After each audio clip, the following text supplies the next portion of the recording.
भारत ने जो एटमी तजुर्बात किए, आज हमने उसका हिसाब भी चुका दिया है और 5 कामयाब एटमी तजुर्बात किए हैं। नमस्कार दोस्तों, आज की कहानी ऐसे बेईमान लोगों की है जिन्होंने ये धमकी दी थी कि अगर उनके ऊपर लगे प्रतिबंध यानी सैंक्शंस नहीं हटाए गए तो वो न्यूक्लियर बॉम्ब बनाने की टेक्निक फेसबुक पर पब्लिश कर देंगे। जी हाँ, और फिर छोटे से बड़े टेररिस्ट ग्रुप्स के हाथ में न्यूक्लियर बॉम्ब होगा। आप समझ गए होंगे ऐसे बेईमान कौन हो सकते हैं जिसे अपने लोगों से ज्यादा टेररिस्ट से प्यार है। हर कहानी में एक विलन होता है और हर विलन के पास होती है एक शुरुआत, और पाकिस्तान के न्यूक्लियर स्कैंडल की शुरुआत होती है ऐसे ही एक साइंटिस्ट से जिसे दुनिया father of Pakistan nuclear bomb के नाम से भी जानती है, लेकिन असल में वो एक ग्लोबल न्यूक्लियर माफिया का गॉडफादर था। नाम था डॉक्टर AQ खान यानी अब्दुल कदीर खान, जो असल में एक पाकिस्तानी चोर था जो सिर्फ भारत की ही कहानी में विलन नहीं बल्कि दुनिया के उन देशों में भी एक बहुत बड़ा विलन है जहां से इसने न्यूक्लियर ब्लूप्रिंट्स चोरी किए, और ना सिर्फ चोरी किए बल्कि उसी की बदौलत आज पाकिस्तान न्यूक्लियर बॉम्ब बना पाया और बाकी कई देशों को भी इसने चोरी छुपे बेचे।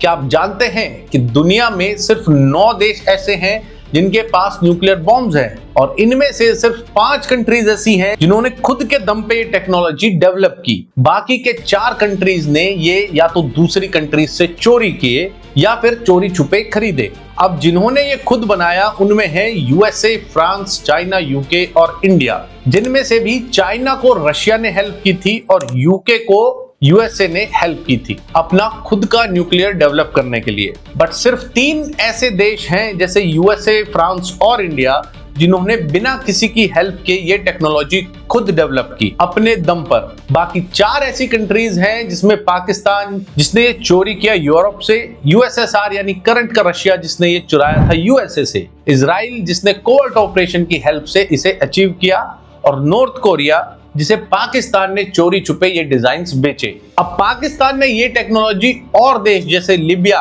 यानी गद्दाफी और ईरान को भी बेची थी, पर वो कभी अपना न्यूक्लियर वेपन डेवलप नहीं कर पाए। अब बात करते हैं AQ खान की और कैसे इसने इसे चोरी को अंजाम दिया। इसकी कहानी यूरोप के एक शहर से शुरू होती है। 1972 में एक पाकिस्तानी मेटलर्जिस्ट AQ खान ने जॉब ज्वाइन की थी एक सुपर सीक्रेट कंपनी में जिसका नाम था यूरेनको। ये कंपनी यूरेनियम एनरिचमेंट पे काम किया करती थी, एक टेक्नोलॉजी जो किसी भी देश को न्यूक्लियर बॉम्ब बनाने की ताकत देती है। लेकिन AQ खान का इरादा सिर्फ जॉब करना नहीं था, वो एक मिशन पे था, चोरी करना। स्टेप बाय स्टेप उसने यूरेनको के सेंट्रीफ्यूज डिजाइन्स, ब्लूप्रिंट्स और सेंसिटिव प्रोटोकॉल्स की कॉपी बनानी शुरू की। कागजों को स्कैन किया गया, नोट्स लिखे गए और ये सब कुछ यूरोपियन सर्विलांस के अंडर हो रहा था जिसकी उन्हें कानों कान खबर नहीं लगी। यूरोपियन इंटेलिजेंस एजेंसीज कुछ शक में तो थी, लेकिन AQ खान ने अपनी चालाकियों से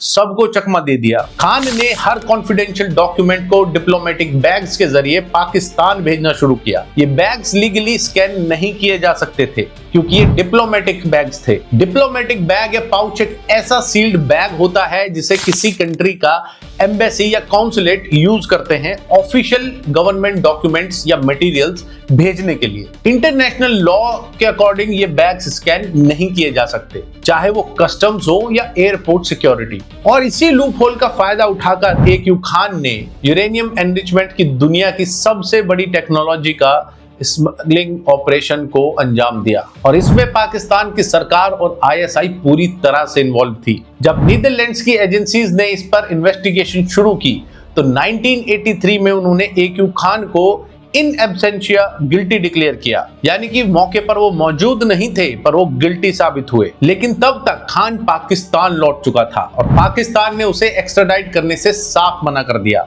यानी साफ बोल दिया गया कि हम AQ खान को किसी इन्वेस्टिगेशन के लिए नहीं भेजेंगे। पाकिस्तान का उस वक्त का मिलिट्री डिक्टेटर था जनरल जिया उल हक, जिसने AQ खान को न सिर्फ बचाया बल्कि उसे एक नेशनल हीरो बना दिया। जिया ने AQ खान के लिए एक अलग ही दुनिया तैयार कर दी थी, पूरी प्रोटेक्शन, अनलिमिटेड रिसोर्सेज और एक मिशन, बॉम्ब बनाना है किसी भी कीमत पर। और फिर शुरू हुआ पाकिस्तान का secret project Kahuta research laboratories में, एक ऐसी जगह जहां पर कोई सिविल लॉ नहीं चलता था, जहां मिलिट्री का डायरेक्ट कंट्रोल था, जहां सिर्फ एक आदमी का हुक्म चलता था, डॉक्टर अब्दुल कदीर खान का। कहूटा में बनाए गए अंडरग्राउंड लैब्स, सेंट्रीफ्यूज, कैस्केड्स और एनरिचमेंट चैम्बर्स, ये सब दुनिया की नजरों से छुपाए गए। वेस्टर्न सैटेलाइट्स को डिसीव करने के लिए डमी बिल्डिंग्स बनाई गई, साइंटिस्ट को मिलिट्री हाउसिंग में बंद कर दिया गया। उनका काम था एक ही गोल अचीव करना, पाकिस्तान का पहला न्यूक्लियर बॉम्ब।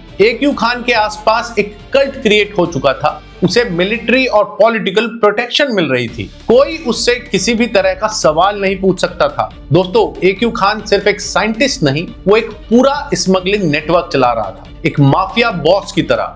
और ये तो बस शुरुआत थी, उसने एक ऐसा global nuclear black market create किया जहां ब्लूप्रिंट से लेकर सेंट्रीफ्यूज मशीन्स तक सब कुछ बिकता था। एक पूरा न्यूक्स का बाजार जिसका दरवाजा पाकिस्तान के अंदर खुलता था। जैसे ही खान का अपना बॉम्ब बनाने का प्रोसेस पूरा हुआ, उसने इन डिजाइन्स को एसेट्स के रूप में बेचना शुरू किया। उसने ग्लोबल नेटवर्क बनाया, दुबई, मलेशिया, साउथ अफ्रीका में ब्रोकर्स का इस्तेमाल किया गया, शेल कंपनीज और डमी फर्म्स के जरिए ट्रांजैक्शंस की गई। सब कुछ ISI और मिलिट्री के हवाले से उनकी प्रोटेक्शन में हो रहा था। 1990s आते आते अभी तक भी खान बॉम्ब नहीं बना पाया था, हालांकि उसके पास डॉक्यूमेंट्स पर पूरा प्रोसेस रेडी था और वो पूरा बॉम्ब ना बेचकर इसके डिजाइन्स और इसके पार्ट्स की ही स्मगलिंग कर रहा था, जिसमें इसने सबसे पहले ये ईरान को बेचा। ईरान ने सीक्रेटली कांटेक्ट किया खान के नेटवर्क को, उसने सेंट्रीफ्यूज, ब्लूप्रिंट्स और पार्ट्स ईरान को दे दिए। एक मोटी रकम वसूली गई,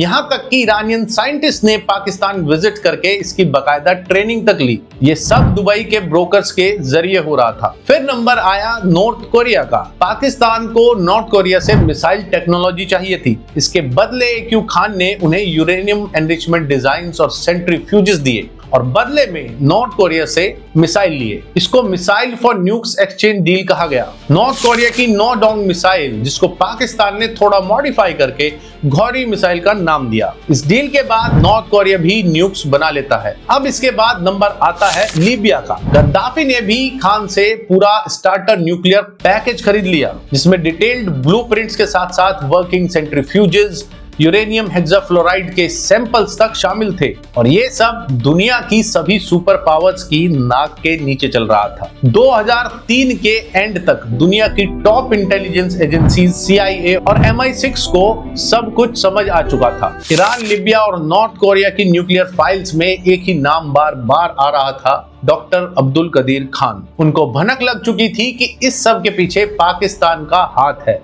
और इसी के चलते पाकिस्तान की हरकतों पर सभी की नजर तेज हो गई। और 2003 में ही लीबिया के लिए जा रहे एक शिप को US ने इंटरसेप्ट किया, जिसमें यूरेनियम एनरिचमेंट पार्ट्स लीबिया भेजे जा रहे थे पाकिस्तान से। अब सब कुछ एक्सपोज हो चुका था। अमेरिका ने पाकिस्तान को फटकार लगाई और उस समय पाकिस्तान की कमान थी जनरल मुशर्रफ के हाथ में। अमेरिका के दो बड़े दुश्मन यानी नॉर्थ कोरिया, लीबिया को न्यूक्लियर टैक देने के चक्कर में पाकिस्तान पर भारी प्रेशर बनाया गया। और इन पाकिस्तानियों की करतूत देखिए, इन्होंने अपने ही साइंटिस्ट यानी अब्दुल कदीर खान को ही बलि का बकरा बना दिया। मुशर्रफ ने प्लान बनाया और 4 फरवरी 2004 को दुनिया ने टीवी पर देखा एक थका हुआ साइंटिस्ट, जिसको कल तक पाकिस्तान का हीरो बनाया जा रहा था, एक स्क्रिप्ट पढ़ता है जिसमें वो कैमरे के सामने कन्फेशन करता है।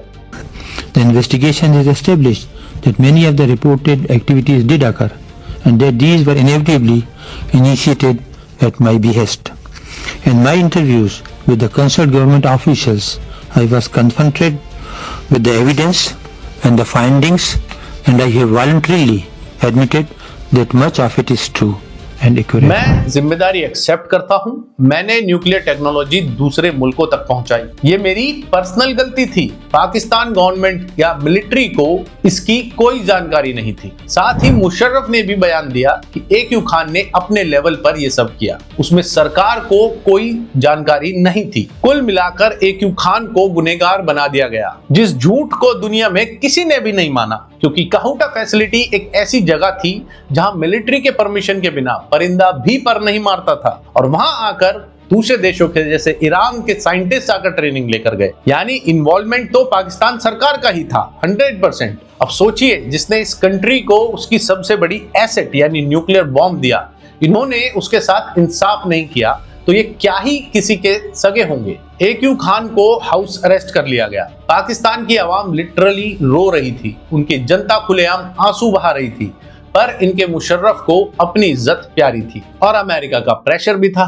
वैसे पाकिस्तान ने अपना पहला सक्सेसफुल न्यूक्लियर परीक्षण 28 मई 1998 को किया, और भला हो भगवान का, क्योंकि अगर ये कुछ दिन पहले इस परीक्षण को कर लेते तो शायद भारत को मुश्किलों का सामना करना पड़ सकता था, क्योंकि इंडिया ने इससे सिर्फ 17 दिन पहले ही अपना सक्सेसफुल परीक्षण किया और अपना पहला न्यूक्लियर बॉम्ब बना लिया, यानी 11 मई 1998 को। जरा सी देरी हो जाती तो ये चोर मुल्क और इसके सपोर्टर्स न जाने क्या ही करते। कमेंट में बताओ आपको क्या लगता है और कैसी लगी ये इंफॉर्मेशन। मिलते हैं नेक्स्ट वीडियो में। जय हिंद।